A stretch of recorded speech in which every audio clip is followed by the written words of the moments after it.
In Robyn's mind, they awake in a land of sand and must avoid creatures tunneling as they find what seems to be Robyn's dreams.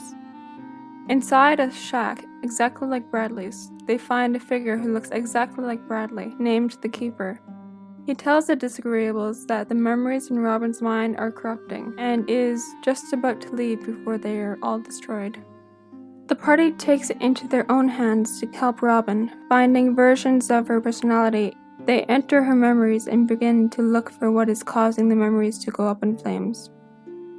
They travel through several memories of Robyn's past with her abusive mother. One strange memory shows a woman with a child in her arms, leaving it at the doorstep to Robyn's house. Eventually, they find a strange room with a glowing green orb on a pedestal. Unlike the other memories, there is no version of Robyn here, and the orb is colored. Further inspection from Arrtaron shows the orb to be an orb of dragonkind. The party pockets the orb and finds a memory of Robyn telling Ladorna about Mr. Dusk at the festival. The memory is tampered, with Ladorna telling Robyn off and kicking her out of the party. Ox has an idea and places the orb up to Robyn's chest. Yeah, you touch the orb to the glow in her heart, and the second you do, everything around you, the memory and the actual people here, just are gone. And you're in, like, an inky black void.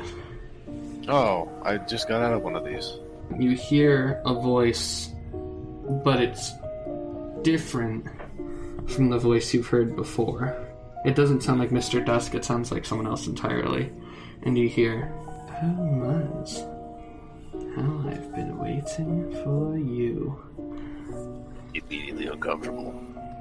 And you see where you're standing reforms, but instead of being the memory and instead of everyone in your party coming back, you're instead in a big, like, room with a fireplace, and it's got a big dining hall of food. And you see standing at the fireplace, there's a tiefling man. He's a red tiefling. He's got, like, the magician, like, beard. He's got, like, the pointed with the mustache. And he's standing there with two hands on a cane looking at you. Do I recognize this man? Not at all. Okay, not the slightest. Cool. I was about to be like, Dad! You are so special. Yeah. What way? More ways than you could even fathom with your material thoughts. And you see he's, like, looking you over, almost like inspecting or admiring. I'm gonna 1-2 my pecs. It's still like a little peck bounce. His eyebrow raises. Like, what you see, big boy? Let's get this over with. What do you want? The party continues forward and finds memories of Jeremy Squawk, a Kenku who Robyn met in school and dated, but who seemed either dead or gone in later memory. As they continued forward, they come face to face with Mr. Dusk, who is controlling a giant worm made of ashes from Robyn's personalities. In a fight, Arrtaron bests Mr. Dusk, only to find he was never really there. They defeat the worm and seemingly bring Robyn's memories back before waking up. As the Dizagreeables awake, they find Robyn unconscious but breathing. Ladorna attempts and fails to wake her up. In a panic, Ladorna takes Robyn and a horse and rides back to Hindale, intent to find a way to wake her. Rushing to the Church of Crystalia, Ladorna brings Robyn to the High Priestess and begs for her help. The priestess tells Ladorna of a potion that can wake her, but it is temporary. She tells Ladorna that in order to truly help Robyn, they would have to travel to the Kishri Monastery, high in the Oakrish Mountains. Ladorna holds Robyn's unconscious hand and tells her that she will do what it takes to help her. Meanwhile, the party travels back to Hindale in their cot. On the way, an interested Silva decides to talk to the horses. Yeah, that's true. I think left and right are definitely back horses. Yeah, left and right are back. Well, because remember, one of them's hairless, and the other one is fucking stanky.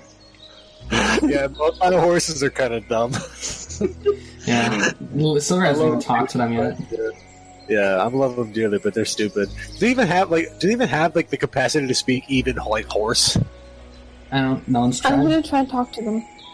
Okay, yeah. You turn around and you look like directly at Left, who's on the right side. And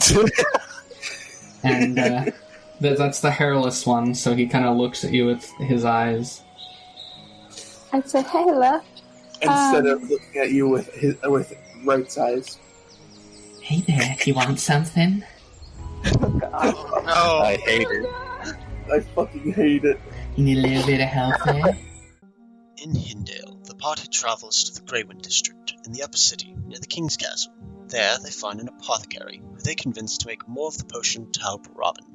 Ladorna makes a decision to leave a sample of the Devil's Blood plague she took with the owner. She hides the truth from him, just asking if he can test to see what it is, and that the party will return the following day to see what he finds.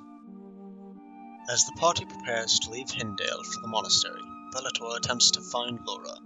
With no luck, Arrtaron suggests that they ask the Marble Man, as knowledge of what happens in the city is something he is known for.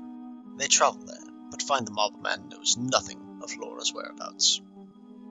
Arrtaron and Ox spy a new pet, a floating flumph, a creature who feeds on mental energy and is fond of companionship.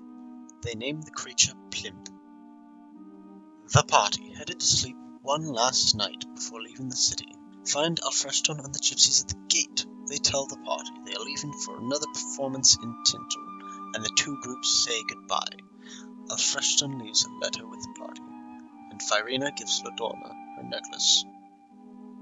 Arrtaron leads the party to the grave of Nora, telling the whole party about his lost mentor before the party heads to bed. That night, in Ox's dreams, he is met again by the strange tiefling from within Robyn's mind. Ox, believing himself to be in the hells, demands what the man wants. The tiefling, revealing himself to be a man named Emon, tells Ox that he and his superiors are interested in helping Ox. As such, he warns Ox that the party should not return to the apothecary to get samples. Ox tells the party in the morning, and almost everyone agrees. Bellator, suspicious, decides to travel to the apothecary that day. When there, he hears the voice of Arrtaron, the person from his dreams. She directs him to a man in the guard's tower, surrounded by magical mechanisms, preparing to attack the apothecary. The two fight, and Bellator is able to take off his arm, but the man is able to activate one of the machines before vanishing. The party hears a clamoring boom and sees smoke rising from the Greywind district. Upon investigation, they find the apothecary and several blocks near it destroyed. They see Bellator being hauled away by the gods, directly to King Gertrude's castle. The party sneaks into the castle and splits into teams to find Bellator and free him.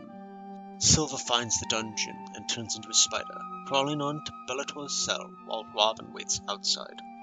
Ladorna angers a captain and is also sent to the dungeon. There, Silva and Ladorna prepare to escape with Bellator. As they do, Bellator exclaims that he will stay for his trial, and that he did nothing wrong, and his trial will reflect that. For my own sake. You know, if Laura never sees you again, I think she'd be pretty pissed. Well, then I'm glad that I'm going to walk out of here a free and honest man. And Bellator, we're not going to read up for you. You know this. We're not. I'll meet you at the monastery. We gotta go. I'll meet you at the monastery then.